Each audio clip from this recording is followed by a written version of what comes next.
La Terre, une planète exceptionnelle, impétueuse et dynamique. Les plaques continentales se déplacent et entrent en collision. Des volcans font éruption. Des glaciers se forment, d'autres régressent. Ces forces titanesques perpétuellement en action laissent derrière elles une traînée de mystères géologiques.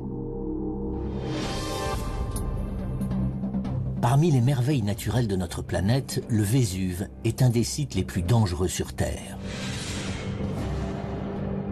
La réputation du volcan est sulfureuse.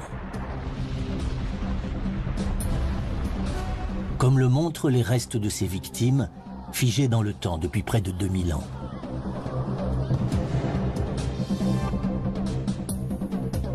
Le Vésuve est toujours très actif. On commence à peine à élucider les mystères qui entourent ce volcan. Comme la découverte d'une vaste chambre magmatique qui bouillonne juste en dessous. C'est un des indices qui précise la menace que le volcan fait peser sur une région européenne densément peuplée.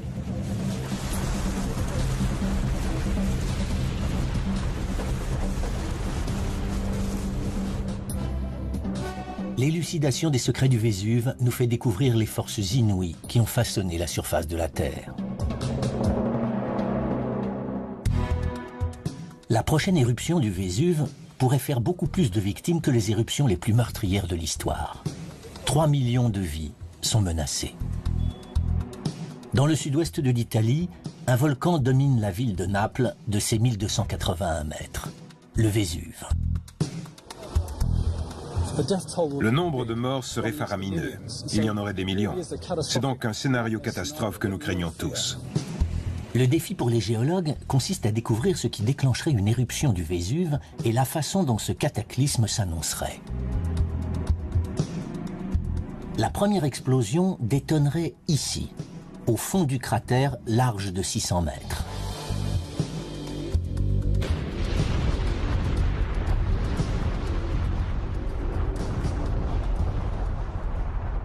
En quelques secondes, le cône se désintégrerait. Tout le monde craint ce scénario cauchemardesque. Une nuée ardente dévalerait les pentes du volcan à plus de 700 km/h, soit 2 fois plus vite qu'une Formule 1. Toutes les créatures vivantes situées à moins de 15 km du cratère se trouveraient dans une zone de mort. Rien ne peut arrêter une nuée ardente faite de cendres et de roches. Il ne faut pas croire que les gens qui vivent à Naples, de l'autre côté de la baie, sont en sécurité. C'est tout le contraire. La nuée ardente poursuit sa lancée sur la mer et prend même de la vitesse. Elle fuse carrément vers Naples. Imaginez la panique des Napolitains qui voient surgir sur eux ce nuage de cendres volcaniques.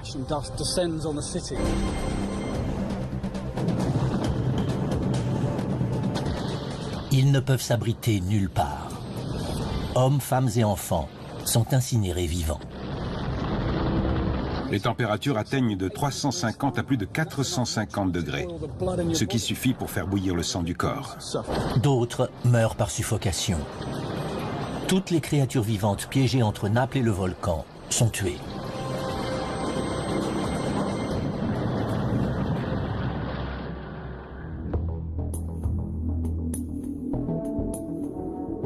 Les vulcanologues ont longtemps prétendu que Naples était à l'abri du Vésuve.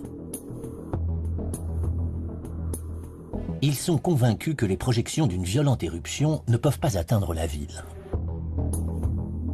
Cette croyance est balayée par de nouvelles recherches effectuées sous le Castel Nuovo, dans le cœur de Naples.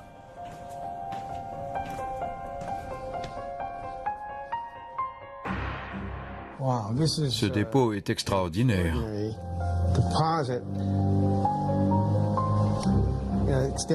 Il s'étend d'ici jusque là. Il fait 1,20 m d'épaisseur. La couche découverte par Michael Sheridan est l'accumulation de cendres déversées sur Naples par une éruption massive du Vésuve au début de l'âge de bronze, vers 1780 avant notre ère. La cendre a traversé la baie sur 15 km avant de retomber ici. des kilomètres plus loin que toutes les éruptions connues du Vésuve. Les scientifiques doivent tenir compte d'un fait aussi flagrant. La découverte de ce dépôt volcanique en plein centre de Naples a modifié le regard que les Napolitains portent sur le Vésuve. Ils se rendent compte que l'imposant volcan constitue une réelle menace pour eux.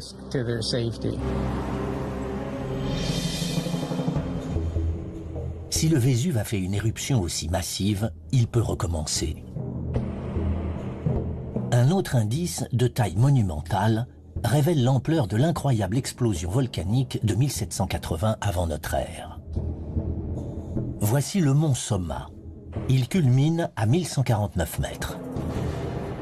Voici le Vésuve il y a 4000 ans.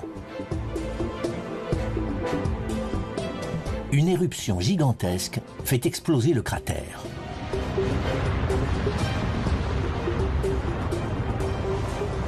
Le cône vomit de la lave sortant de la chambre magmatique, cet immense réservoir situé sous le volcan. L'éruption dure des heures avant qu'un phénomène cataclysmique se produise.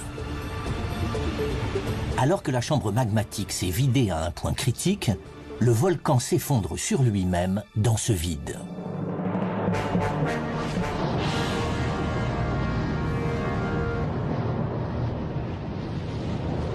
L'éruption de 1780 avant notre ère a été tellement massive qu'elle a provoqué l'effondrement d'une montagne.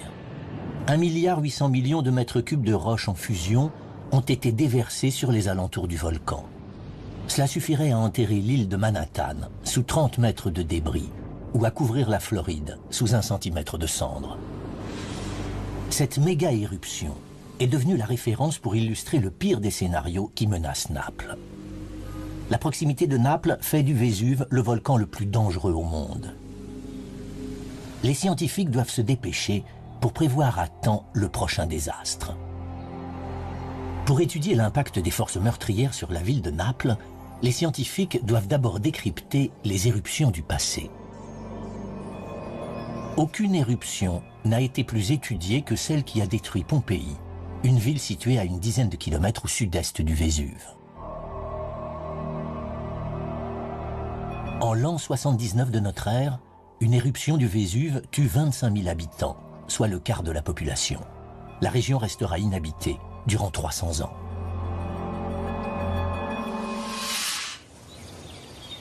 Derrière moi, vous voyez le matériau qui a enterré Pompéi. Les débris volcaniques sont constitués de cendres et d'une roche blanche. La première impression, c'est que cette roche est très légère. En l'observant à la loupe, on constate que cette roche est constellée de petits trous. Les trous sont les marques du gaz volcanique piégé dans la roche. Cette roche claire et légère, c'est de la ponce, c'est-à-dire du magma rempli de bulles de gaz. Cette roche est tellement poreuse qu'elle est capable de flotter. C'est la seule roche capable de flotter. Les bulles prises au piège sont un indice sur la formation de la ponce. Les bulles ont transformé la boisson en mousse. Et cette masse mousseuse, expurgée de la bouteille, c'est comme ce qui se passe dans une chambre magmatique. Si on élimine soudain la pression, le gaz dissous explose de la bouteille sous forme de bulles.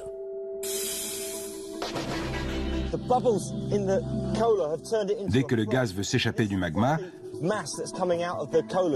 le magma est expulsé violemment par la cheminée du volcan.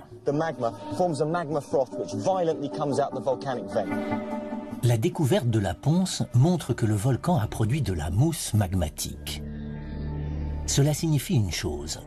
L'éruption s'est terminée par une explosion de grande ampleur.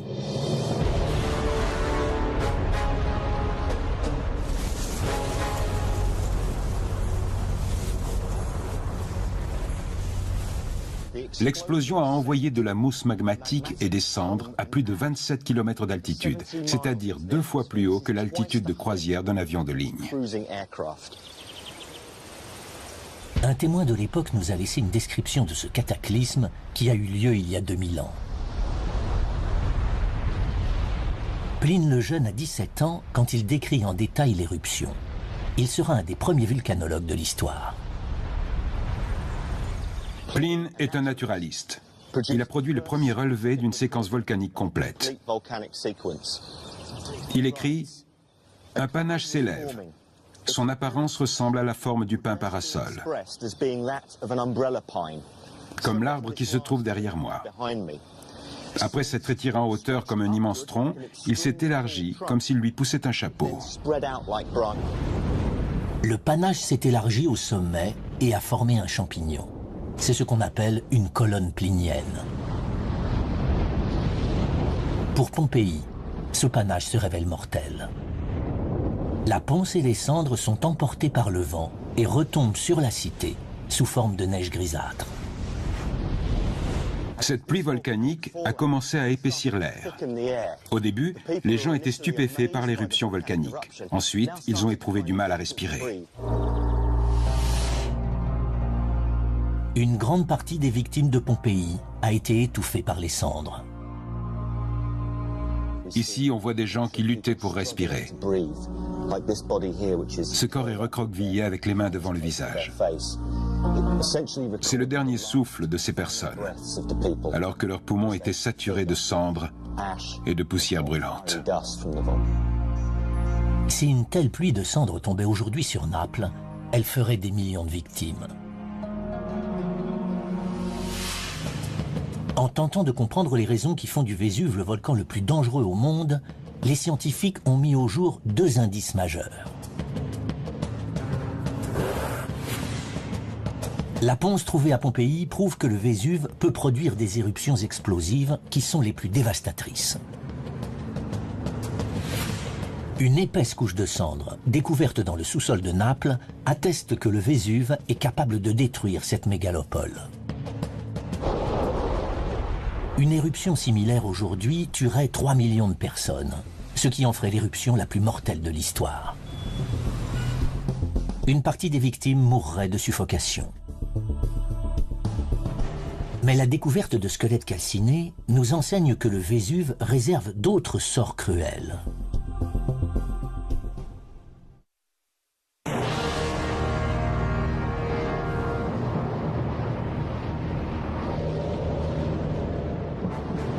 Des géologues étudient la menace mortelle du Vésuve. Les vestiges dans la ville de Pompéi font découvrir comment la population a été anéantie. Elle a été enfouie sous une pluie de cendres et de roches volcaniques.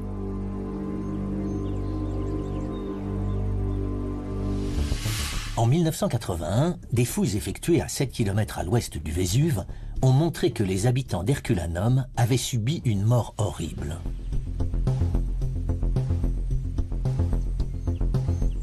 Lors de l'éruption volcanique en l'an 79 de notre ère, Herculanum est une cité portuaire florissante de 10 000 habitants.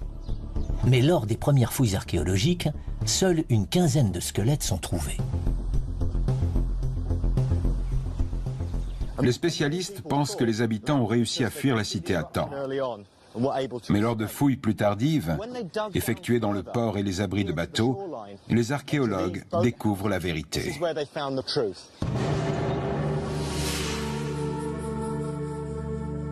Les abris de bateaux renferment un secret macabre. Voici les restes des citadins qui ont tenté de fuir l'éruption du volcan. Les squelettes sont dans la position exacte où les corps sont tombés, il y a 2000 ans. Difficile d'imaginer la scène qui a eu lieu. Plus de 300 hommes, femmes et enfants se sont réfugiés dans les abris de bateaux dans le port d'Herculanum afin d'échapper aux débris crachés par le volcan. Et les abris de bateaux sont devenus leurs tombes. Pour le géologue Dougal Jerram, ces restes humains donnent un premier indice sur les événements qui se sont produits il y a 2000 ans. Cette tombe est traitée comme une scène de crime. Des photographies du site sont analysées en laboratoire. La position des corps donne une idée de la vitesse à laquelle un volcan peut semer la mort. Ici, nous avons un corps assis contre une paroi d'un abri à bateau à Herculanum. Cet adulte tient un enfant dans ses bras. Ils sont installés comme s'ils étaient en train de se reposer. C'est comme si ces personnes étaient en train de bavarder ensemble et qu'elles ont été tuées subitement. D'autres indices apparaissent lors de l'étude minutieuse des os des victimes. L'extrémité de nombreux os des victimes est noire. C'est très caractéristique des victimes d'Herculanum. Et ce phénomène se produit à des endroits spécifiques, comme les coudes, où il y a moins de peau, où l'os est plus près de la surface de la peau. Durant des années, les scientifiques ont eu du mal à expliquer ce noircissement des os.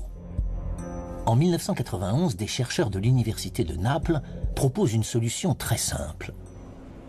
Je vais refaire l'expérience qui a permis d'expliquer ce qui s'est passé à Herculanum. Dougal Jerram va faire brûler des os de porc à des températures de plus en plus élevées. Pour chaque morceau, je vais augmenter la température afin de brûler la chair. En augmentant la chaleur, j'espère arriver au point où les os vont commencer à noircir, comme les os des victimes d'Herculanum.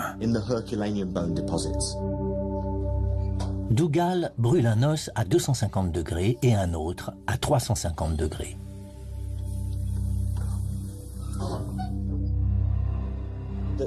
La chair est clairement brûlée, mais les os n'ont pas du tout changé de couleur.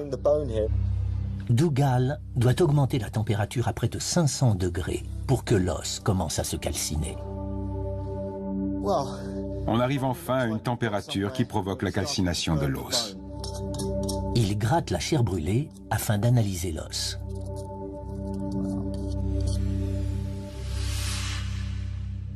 Sur cette photo faite à Herculanum, on remarque à l'extrémité de cet os des zones brunes et noires et de beaux os blancs juste derrière.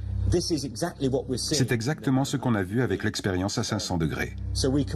En brûlant ces os à une haute température, on obtient des zones noires, comme à Herculanum. Les os les plus proches de la chair noircissent, et ceux qui sont mieux protégés restent blancs. C'est le seul phénomène qui peut expliquer les parties d'os noircies à Herculanum. Les os noircis prouvent que le jour de l'éruption, la température de l'air à 7 km du volcan a atteint 500 degrés. C'est plus chaud que l'air propulsé par un moteur à réaction. Durant des années, les scientifiques se sont demandé comment le Vésuve pouvait générer des températures aussi élevées à des kilomètres du volcan. Un élément de réponse surgit grâce à un indice d'une toute autre nature, découvert dans le village de Bosco Reale, à 2 km au sud-ouest du Vésuve.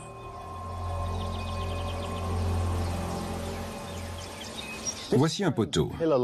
À première vue, on dirait un poteau en béton de forme étrange. Mais ses caractéristiques sont étonnantes. Les indices se trouvent concentrés à la base. Ici, on remarque des structures moins épaisses qui s'enfoncent dans le sol. Elles sont solidaires du poteau principal. Il s'agit en fait d'un arbre fossilisé. Un arbre a été enterré sous des débris volcaniques. En pourrissant, il a été remplacé petit à petit par de la roche et de la cendre mélangées à de l'eau. Le fossile a ainsi pris l'aspect du béton. C'est le moule d'un arbre qui se tenait ici il y a 2000 ans. La forme de l'arbre est très significative aussi. Le sommet de ce tronc fossilisé est courbé. Il y a 2000 ans, cet arbre était bien droit et verdoyant. Soudain, la partie supérieure a été violemment courbée et l'arbre s'est fossilisé dans cette position. Quand on se repère sur la carte, le Vésuve se trouve par là. La force capable de faire plier un arbre et de le fossiliser a dû venir de cette direction. Les indices prouvent qu'à des kilomètres du volcan, la température était très élevée et qu'une force a été capable de faire plier les arbres. Le Vésuve a généré un autre phénomène d'une violence inouïe. Une coulée pyroclastique. Les coulées pyroclastiques sont un mélange dynamique de roches brûlantes, de cendres et de gaz qui dévalent à une vitesse folle les pentes des volcans. Ces nuées dévastatrices et mortelles atteignent des vitesses de plus de 700 km/h et des températures de plus de 1100 degrés, suffisantes pour faire fondre l'or.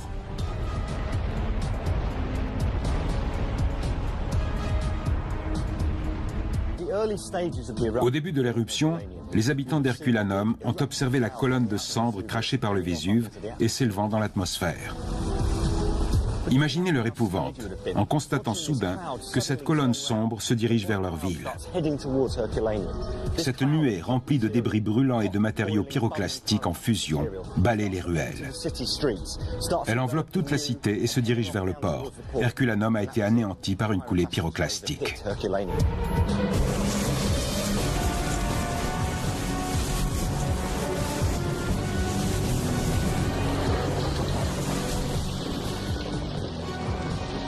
En l'espace de quelques heures, la cité est entièrement enfouie sous les débris volcaniques.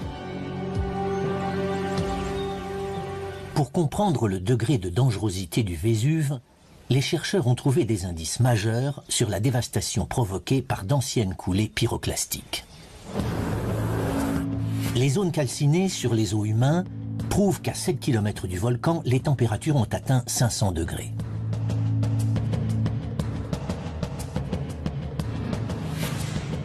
Un arbre fossilisé depuis 2000 ans révèle la violence des coulées de roches, de cendres et de gaz brûlants crachés par le Vésuve.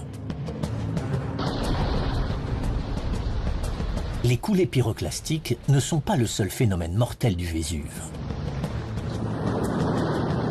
Le volcan dispose d'une autre arme radicale.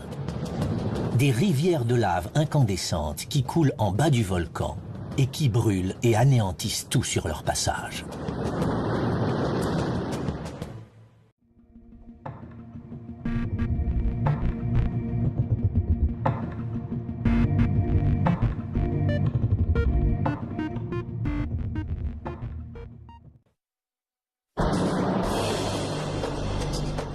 Le Vésuve dispose d'une autre arme dans son arsenal.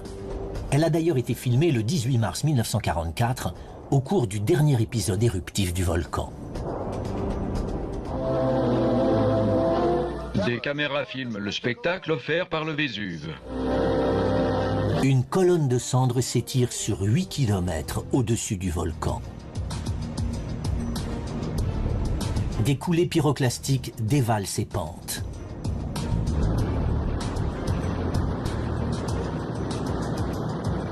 Mais le pire est à venir. Des vagues de roches en fusion, vomies par le volcan, engloutissent des villages entiers.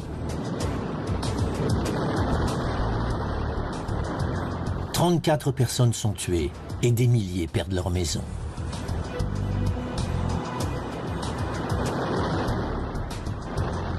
Ces rivières de magma sont appelées coulées de lave.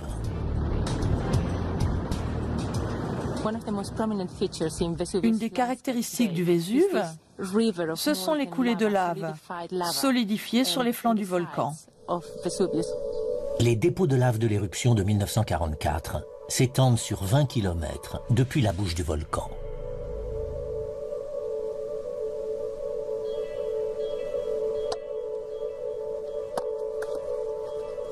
Quand j'ausculte cette roche à la loupe, je constate qu'il n'y a pas de bulles. Contrairement à la ponce qui est retombée sur Pompéi, cette lave solidifiée est dense et très dure. Cet indice nous révèle que l'éruption de 1944 n'était pas de type explosif. Les gaz ont eu le temps de s'échapper de la lave avant que cette dernière surgisse à la surface. Seule une lave visqueuse et fluide a pu laisser échapper les gaz sous terre. Débarrassée de ces gaz explosifs, la lave a coulé hors du volcan et n'en a pas été expulsée violemment. La lave coule en empruntant les voies les plus faciles, comme le ferait l'eau d'une rivière. Des coulées de lave de plus de 1000 degrés dévalent les pentes du volcan. La lave est la matière naturelle la plus chaude sur Terre. Ces coulées sont l'arme ultime du Vésuve. Cette force détruit tout sur son passage. Le mot lave vient de l'italien lavare, qui signifie laver. Cela illustre parfaitement ce que fait la lave quand elle coule. Elle lave tout sur son passage, elle détruit absolument tout. La lave ne laisse rien derrière elle.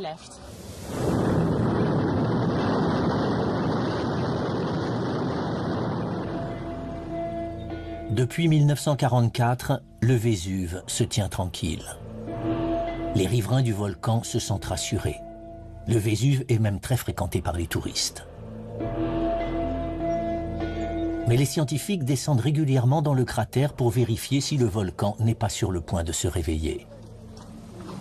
Bien, on y va.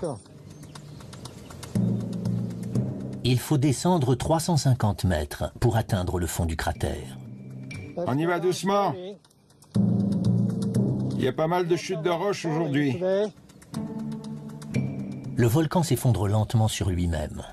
Les parois du cratère, faites d'un amas instable de roches crachées lors de l'éruption de 1944, retombent lentement au fond du cône.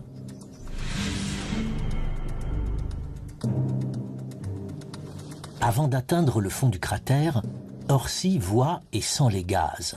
Il perçoit aussi la chaleur de l'activité volcanique. La fumée que vous voyez là, c'est du gaz qui s'échappe par des fumerolles. Une fumerole est une petite crevasse dans la croûte terrestre d'où sort de la vapeur et des gaz. C'est un des phénomènes qui révèle que le volcan est toujours actif. Un volcan actif à proximité de 3 millions d'habitants doit être constamment contrôlé. Le Vésuve est d'ailleurs le volcan le plus surveillé au monde.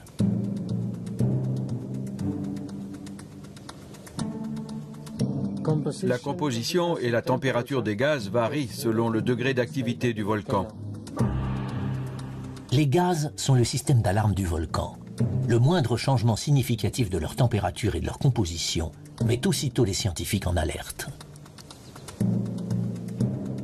Lors du contrôle, le chercheur ne détecte rien de suspect. Pour l'instant, Naples est en sécurité. Mais l'activité restreinte du volcan n'est pas nécessairement rassurante.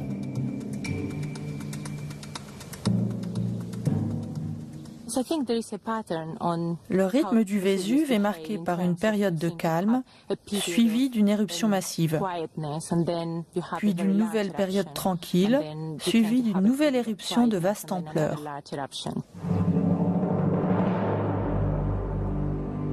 Le danger vient du fait que plus la période paisible est longue, plus le magma s'accumule en profondeur et plus l'éruption qui suivra sera violente.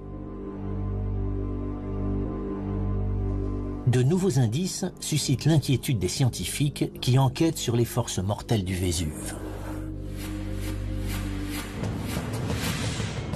De la roche solidifiée très dense montre que le Vésuve possède l'arme ultime, de la lave en fusion capable de tout anéantir sur son passage. Des fumerolles dans le cratère prouvent que le volcan est actif.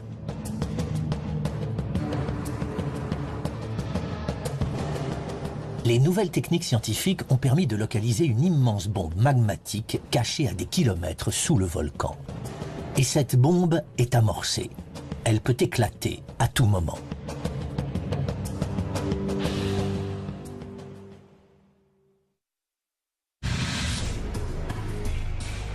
Les scientifiques ont découvert des indices alarmants. L'énergie colossale qui bouillonne sous le Vésuve pourrait bientôt déclencher une explosion dévastatrice.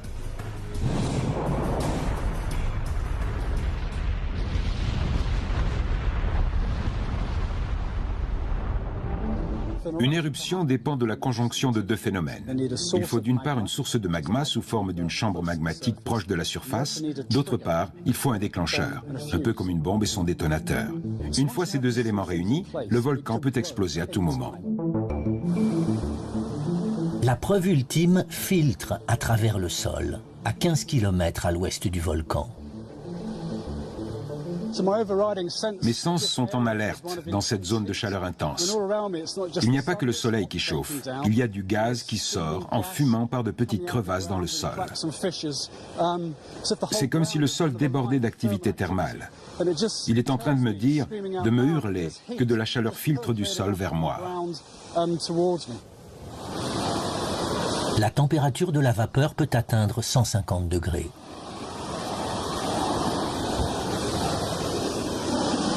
La vapeur jaillit avec un gaz appelé dioxyde de soufre. Ce gaz a une odeur très forte. Je le sens dès que le vent m'envoie cette vapeur dans le visage. La diffusion du dioxyde de soufre laisse d'ailleurs une marque. Toutes les roches autour de moi portent des taches jaunâtres qui sont des cristaux de soufre. Et la seule activité sur Terre qui peut faire surgir du soufre, des sources d'eau chaude et des gaz chauds, c'est une poche de magma à faible profondeur. Cela fait des années que les spécialistes savent qu'il y a une chambre magmatique sous le Vésuve. Mais personne n'a jamais pu l'évaluer. En 2001, les géologues exploitent une nouvelle technologie pour explorer le sous-sol du volcan et de ses environs. Le système ressemble aux échographies effectuées par les gynécologues pour évaluer la progression d'un fœtus dans le ventre de sa mère. Autour du Vésuve, les vulcanologues utilisent des ondes 1 milliard de fois plus puissantes pour obtenir une image de la configuration du sous-sol volcanique. Ils déclenchent de petites explosions à différents endroits autour du volcan. Les ondes de choc se propagent en profondeur. La vitesse des ondes révèle la nature des roches traversées par les ondes. Certaines sont plus denses, d'autres liquides, certaines sont chaudes, d'autres encore plus froides que le sol environnant. Les ordinateurs recueillent les résultats. Le profil de la chambre magmatique fait froid dans le dos des spécialistes.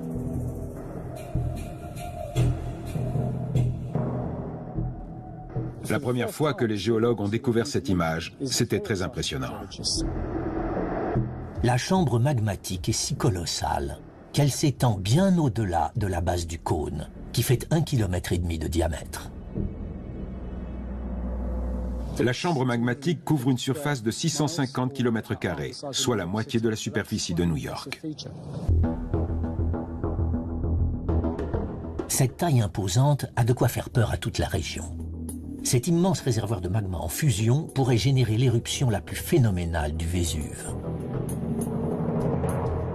Mais impossible de savoir ce qui pourrait faire exploser ce magma en apparence inactif.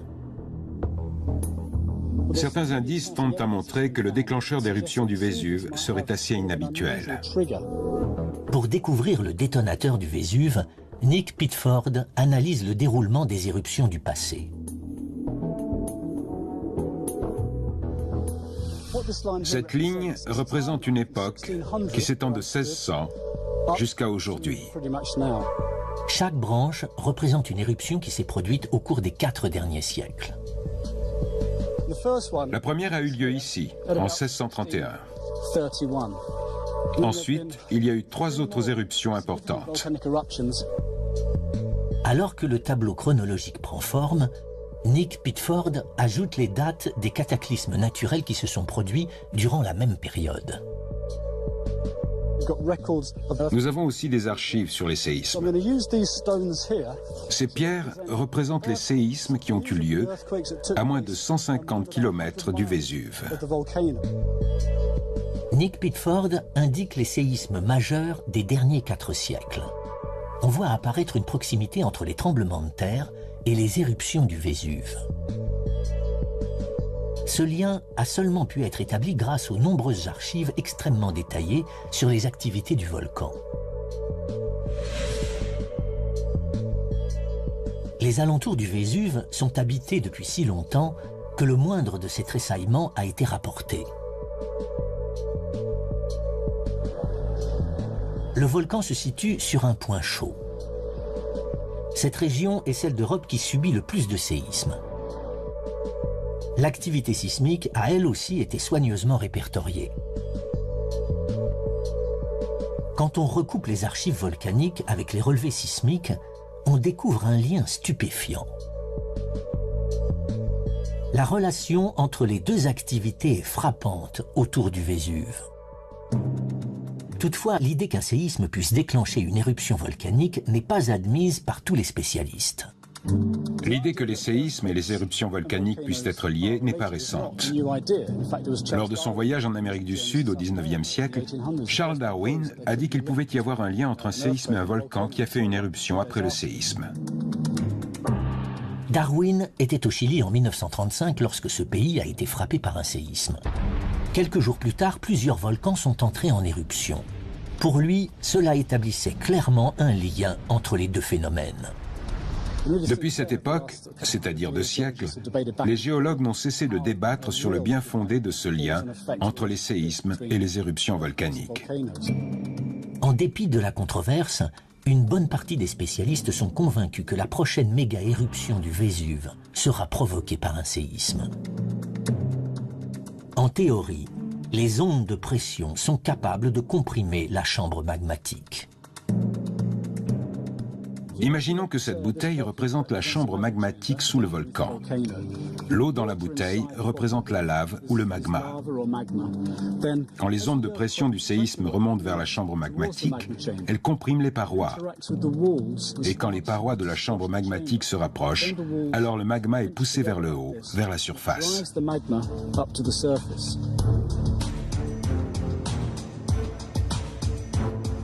Même alors, l'éruption peut attendre. Selon les archives, après un séisme, le volcan peut rester des mois sans faire d'éruption.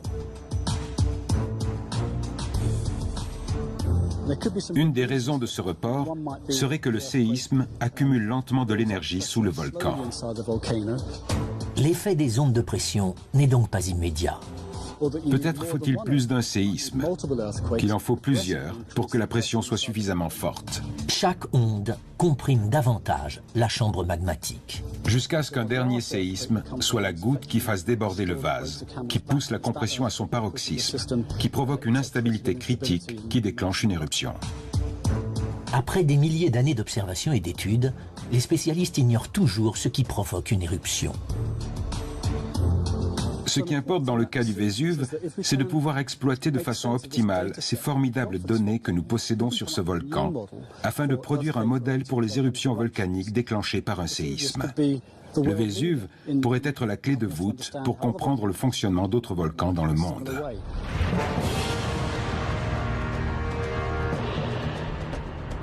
Si les séismes sont bien les éléments déclencheurs d'éruptions du Vésuve, alors la prochaine pourrait déjà être en préparation.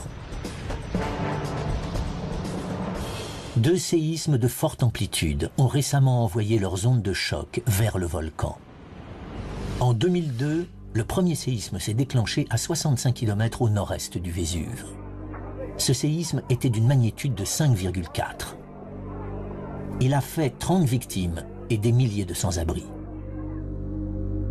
Plus récemment, en 2009, un séisme d'une magnitude de 6,3 a tué plus de 300 personnes dans la ville de L'Aquila, située à près de 100 km au nord du volcan. L'Italie n'avait plus connu un tel drame depuis 30 ans. Les spécialistes craignent que les ondes de ces 2 séismes aient ébranlé l'immense chambre magmatique du Vésuve et qu'elles aient mis en route la prochaine éruption. Les indices se multiplient dans cette course contre la montre pour prévoir la prochaine éruption du Vésuve. Les spécialistes ont trouvé 2 preuves inquiétantes.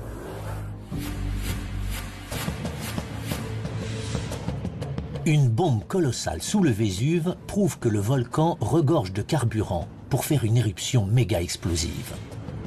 Un tableau chronologique des séismes et des éruptions révèle que la prochaine éruption serait déjà déclenchée. Chaque nouvelle information permet aux scientifiques de mieux prévoir l'époque à laquelle le Vésuve explosera. Mais la prévision de la prochaine éruption ne suffira peut-être pas à sauver les 3 millions de Napolitains.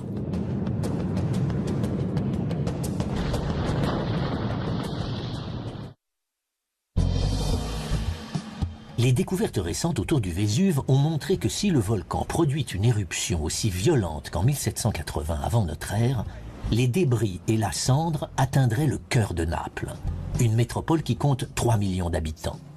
Le Vésuve est un volcan actif de type explosif, ce qui le rend particulièrement dangereux. De plus, les habitants autour du volcan sont très nombreux, ce qui multiplie d'autant les risques liés à une éruption.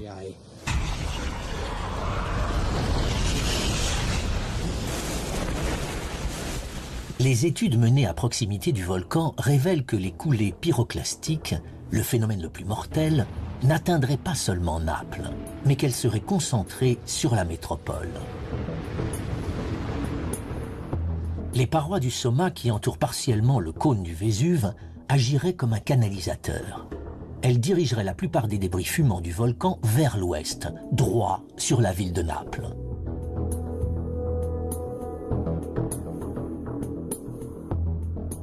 Le Vésuve est un immense canon pointé sur la ville de Naples.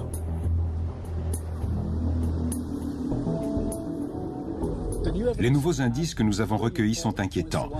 Ils indiquent clairement que Naples n'est pas à l'abri, que la ville pourrait être durement frappée par une éruption.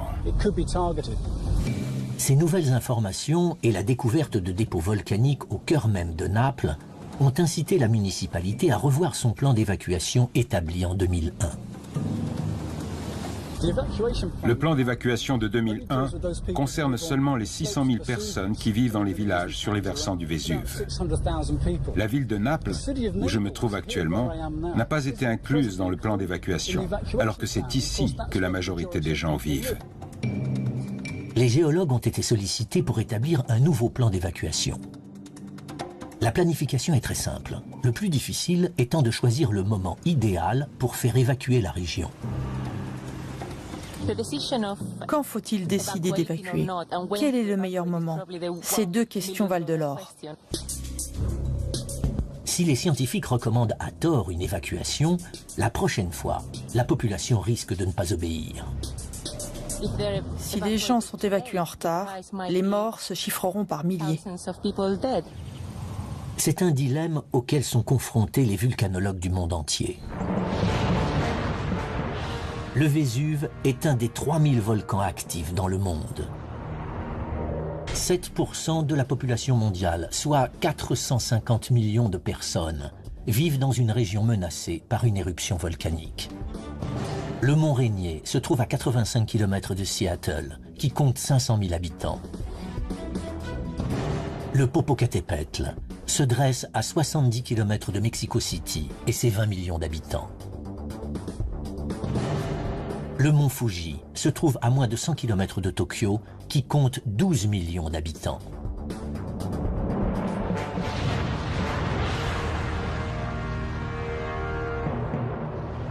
En moyenne, sur les volcans qui entrent chaque année en éruption, 3 font des victimes et des blessés.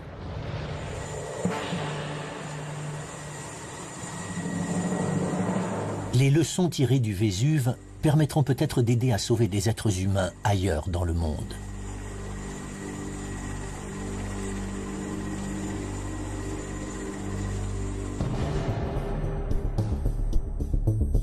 Le Vésuve n'a pas encore révélé tous ses secrets. Mais jusqu'ici, les géologues ont édifié un portrait effrayant du volcan, qualifié de plus dangereux au monde.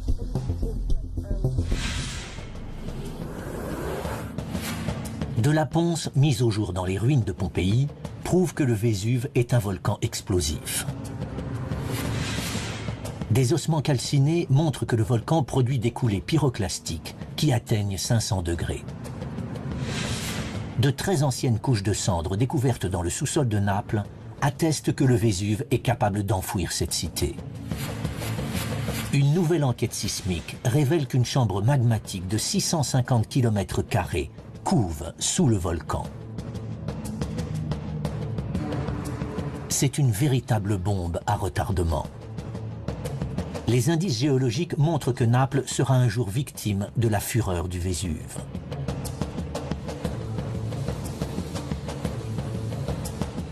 Le volcan est armé et attend son heure. Preuve que la Terre n'est jamais en repos.